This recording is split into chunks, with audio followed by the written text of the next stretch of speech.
Jordan, my man, how are you doing? I'm doing awesome, my friend. How are you? Good. I really admire I don't think I know that I really admire your content, the things that you're doing on LinkedIn and the amazing work you do with your cyber clients. And I want to use this chance to ask, some questions that I feel that are left unanswered by so many other content marketers that I've been talking to, and hopefully you will be able to answer those questions. Sounds good? Sounds awesome. Great. So, first of all, when I look, you're a content marketing expert. You write for many of this. You're like this ghost writer for many of this big cybersecurity tech brands.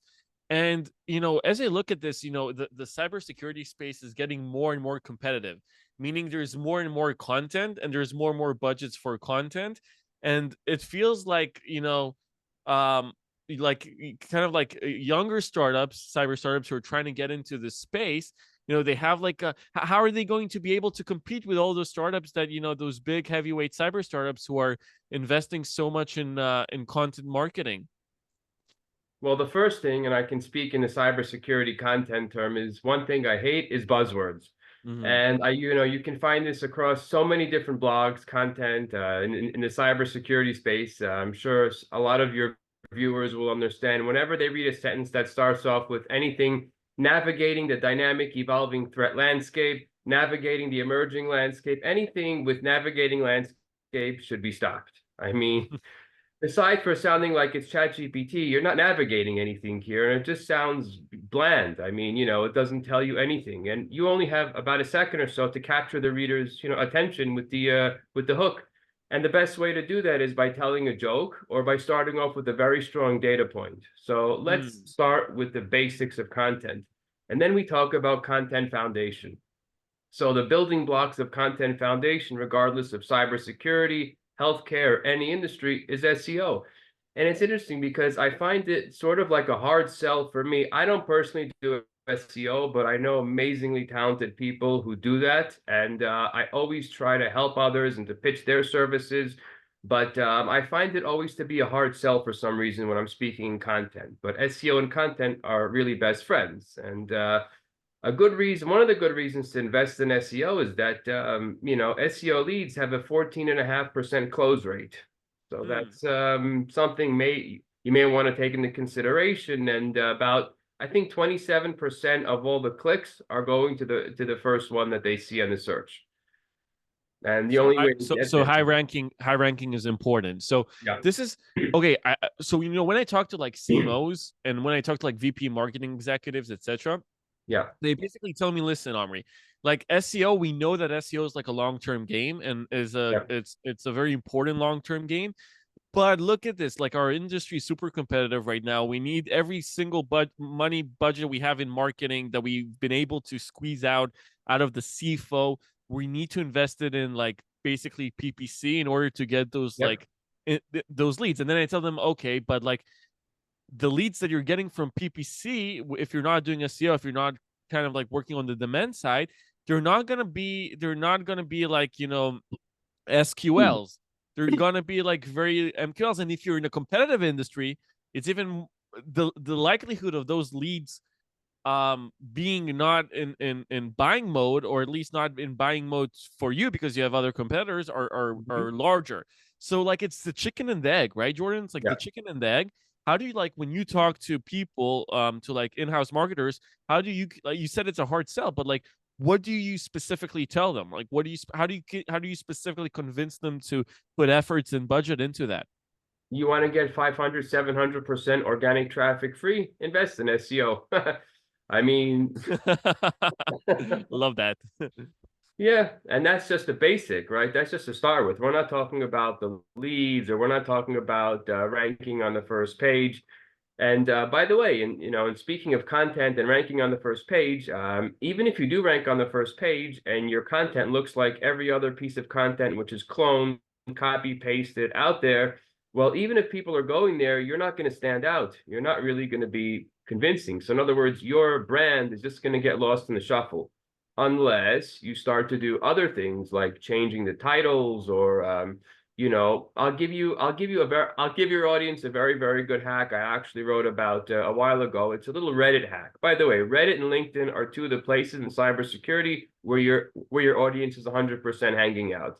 And again, I did a post a while ago on LinkedIn with 28 subreddits of cybersecurity covering everything, every aspect, from DevOps to ranting to jokes. But you know, if you understand the lingo, if you understand your, you know, personas, that's something else a lot of companies just really don't spend the time doing, is speaking with their audience. You know, as you mentioned, since they're doing paid ads, they feel it's like a generic, let's write the sentence and let's just switch the keyword from CISO to DevOps. But they've got different pain points, you know, and even if it's a copy paste, you're still not hitting the messages. So that's something to take into consideration. But the Reddit hack is very simple. Go into any subreddit. In fact, I believe the cybersecurity subreddit has over 700,000 or somewhere in that range. It's really crazy. But over there, what you'll do is you want to sort out the topics by hot and trending, see which ones have the most amount of upvotes.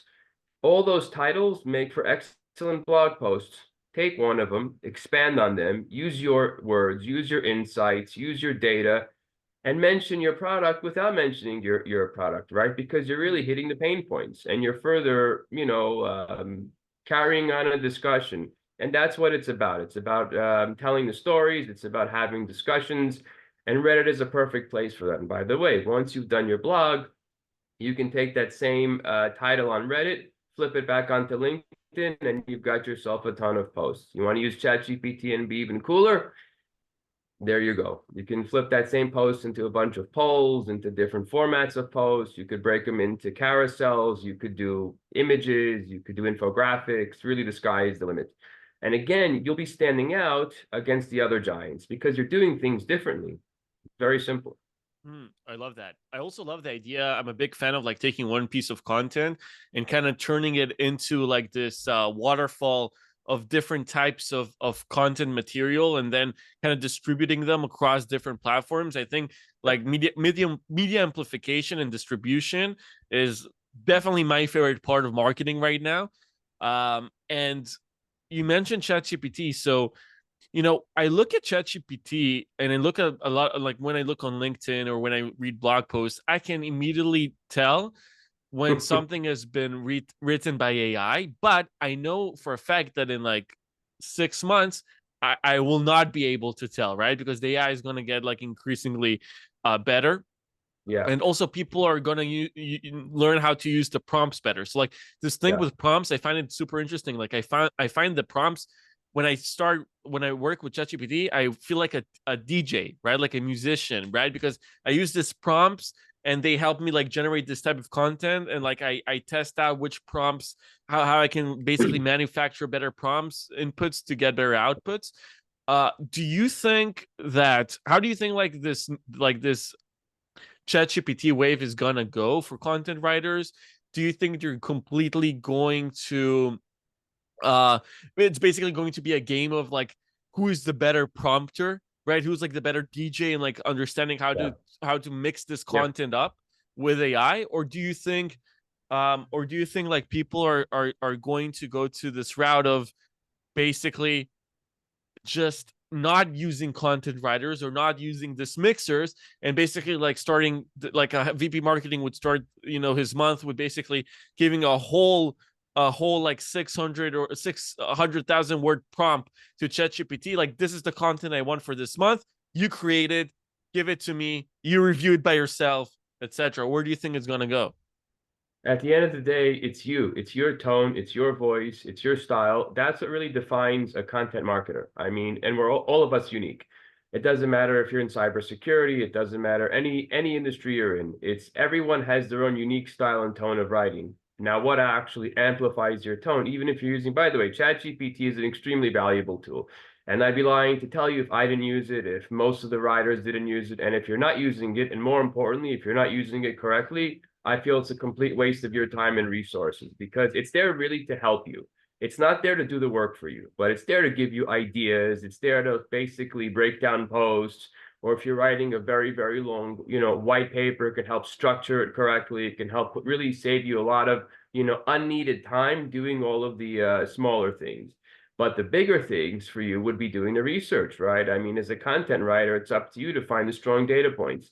And speaking of data points, I'll bring this up because I know your audience and there's a ton of content people watching. I've seen a lot of lists that have like the content roundups and data. So what they'll do is they'll use outdated statistics from 2018, but they'll just change the actual title to 2024. Yeah, that's like an SEO. That's like an Yeah. SEO hack, right? That's what they do for the SEO stuff. It is, but I think it's also a little bit misleading because if we're Right, it talking, is. yeah. So it's nice for the search. It's nice to get the clicks, but those clicks aren't going to go further down the funnel. So just keep that in consideration. What's your take on like building like the blog infrastructure? Because one of our clients is called Audience Plus. Have you heard about them? Of course. Yes. They basically, for people who don't know, they do like you're like an owned media software. Basically, instead of just having like a generic blog on your website, you use their software, their CMS, and it gives you this whole analytics hub. Plus, it's very visually appealing compared to other types of kind of like blogs. And when I look at blogs, and even when I talk I'll share with you something like so. I think like I haven't heard this recently, but I think like several months ago I had a conversation with several marketers in a row where each one when I kind of questioned those guys their blog section, and they basically told me something like, yeah, it's an SEO blog. Like it's an SEO blog, which basically means they're just punching content there to get the traffic, etc. And they're not actually like enjoying the thing. So like what I kind of thought to myself, like how ridiculous it is to do something just like without like putting any like creative effort into it. And like the thing is this is like if you're doing a blog, like enjoy doing the blog, like enjoy the whole thing because it's going to reflect. So for example, like my company, our website armyherwitz.com, on our blog section we have a section called the daily routines of high performers. It has nothing to do with PR, nothing to do with PR, but we enjoy creating content there, for the sake of the actual content. And we're seeing people like we're seeing converted traffic coming into our website into something that has nothing to do with PR, right? Yep. So what do you think about this? What do you think about, being more creative about the blog section? You brought up so many good points. I'll start with one. When you're doing SEO, and we all know the value of it and the importance, unfortunately, I find it, again, as I mentioned, hard to sell. But are you writing for the search engine or are you writing for your audience? Very simple. And it's okay to have the titles reflect SEO, but is the text going to be boring and stuff that just a Google crawl bot is going to read? Or is it something your audience is going to read? That's something very, very interesting to right away make a distinction. Once upon a time, I was doing glossary pages, and GPT did not exist, and the average amount of words I had to do per post was 4,500. Wow. You better believe, wow. And I was working on the 31st floor, and I I looked out the window many times. Oh yeah. Yes, there isn't any amount of coffee or like Red Bulls that can actually get you through 4,500 words about a technical subject that should be done in about less than 800 with visuals. But by the way, speaking of that, SEO stuff should be broken down by visuals, diagrams, 2D images. These things are great and very, very skimmable. And we all know that the average reader is going to spend 20, even, the thing is writers, as content people and marketers, for the 1,200 words or 1,500 words or 5,000 words that we wrote, how long do you think the average reader is going to spend on the article? 30 seconds? If that. 15? 30, about there, 20, 30. With those 20, 30, if they see visuals, especially if it has your brand mention or it has a logo or it's got unique design or something, well, guess what? You might stand out. They might share you somewhere in social media just by flipping through their thumbs. Just by going up and down. People are going to start their journey on the mobile device, right? When they're waiting for the bus, when they're on the bus, the train. So, they want to start to just get some ideas. And in cybersecurity and marketing, you want to educate your audience. That's what I stress so much, is focus on education. Whether it's a white paper, a how-to guide, some data points, a bunch of things where basically you're saying, look, I understand your pain.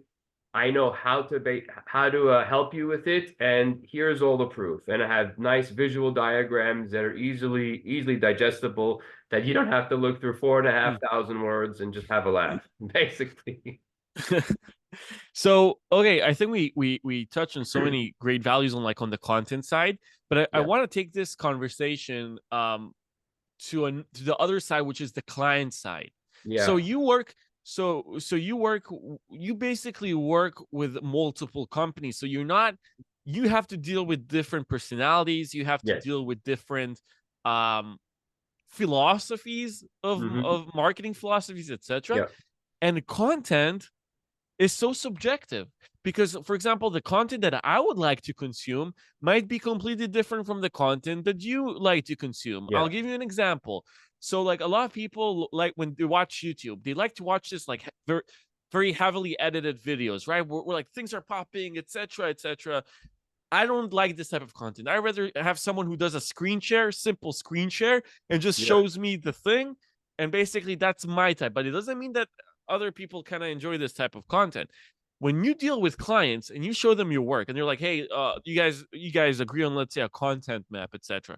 And then you go in and you execute, and then you come in with with like the first draft of the result, etc. yep, And then you go to this client, and they're like, this is not what I thought. And like, it's super subjective because the other client can basically say, wow, this is exactly what I was thinking about. Like, what's first of all, like, what's the yeah. emotional process of managing those like different hindsights and different ways and idea of looking into content? And then the other side here is, what do you do with it practically? Because you don't want to, as someone who like owns an agency, etc., you don't want to waste time like on like doing 1,000 edits for one client who's only like a tenth of your, or like a 15th of like your revenue stream, right? So Yeah. so how do you play with that? Jack Welch of GE once famously said, "Fire the 10% of underperformers." Now, do I agree with firing people? No, but when it comes to clients and difficult clients, fire them. And I say that as in the nicest way possible. It's a mutually beneficial road because it's just not working out. And the 10%, the bottom 10% are the ones that are taking up all your energy negatively, are the ones that are also not really, contributing to your overall bottom line usually. Hmm. With that being said, it doesn't mean that you're not going to get clients or people that are going to be a little bit difficult to work to or have higher standards, and that's all perfectly fine. At the end of the day, it doesn't matter what I say, it doesn't matter what you say or what anyone thinks. The proof and the results are in the data, in the analytics. Right. That's the easiest way we can see what's working, what's not working. The stuff that's working, we can actually amplify and promote further with paid ads, or we can turn them into webinars, or something I like a lot better and I find way more engaging are LinkedIn Lives.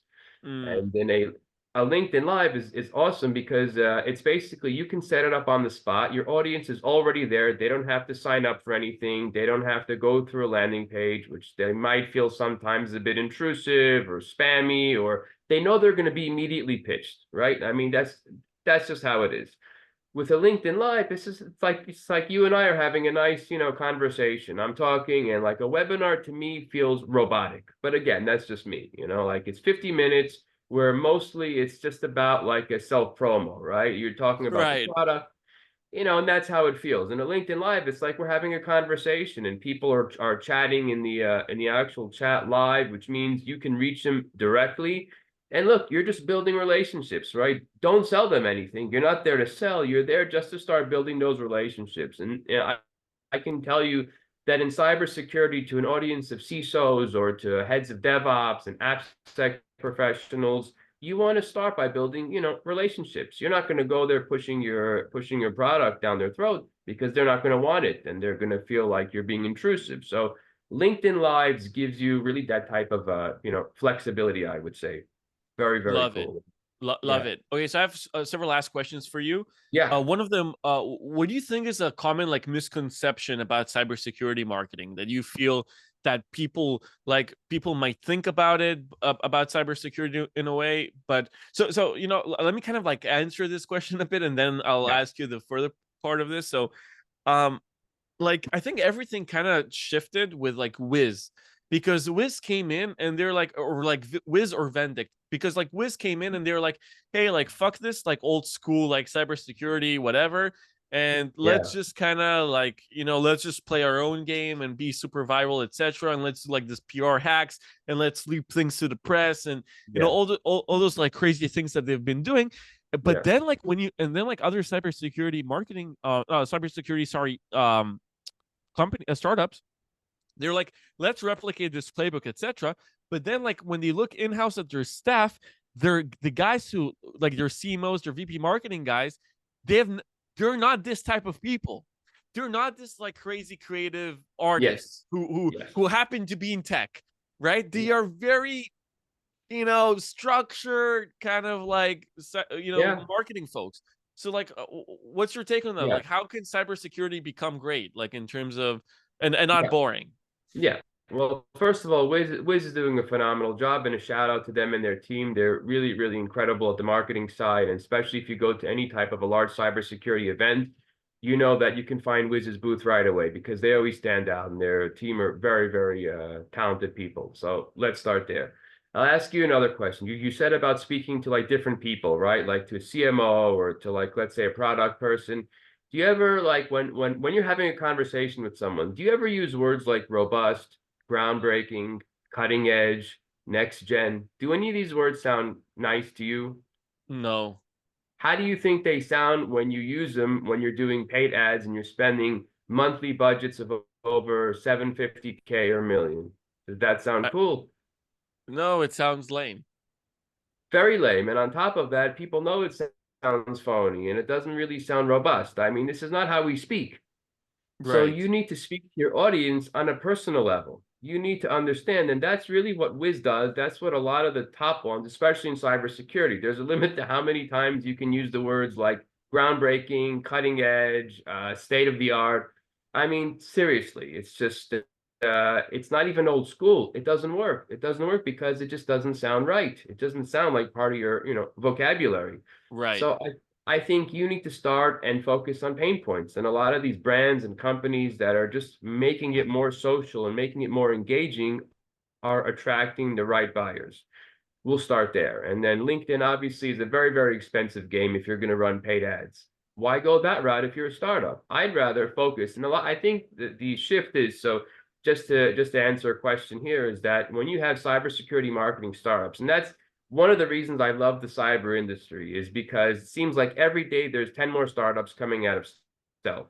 Right. Every week there's at least 3 or 4 acquisitions. And I think a $30 million acquisition in cyber is a fail. But just Hmm. because of the amount of resources and everything involved, and the talent level is just absolutely, incredible. But at the end of the day, if you're doing LinkedIn, and for a startup, what I would do is what I highly suggest doing is invest in either a ghostwriter or the person that's going to manage social media, as opposed to just going straight to PPC. If you're Right. going to PPC and you don't have content or valuable content or guides, then there's only a limit to the amount of times you can send someone to a request a demo page. Well, you just reminded me on the days that I used to run LinkedIn ads for cyber companies.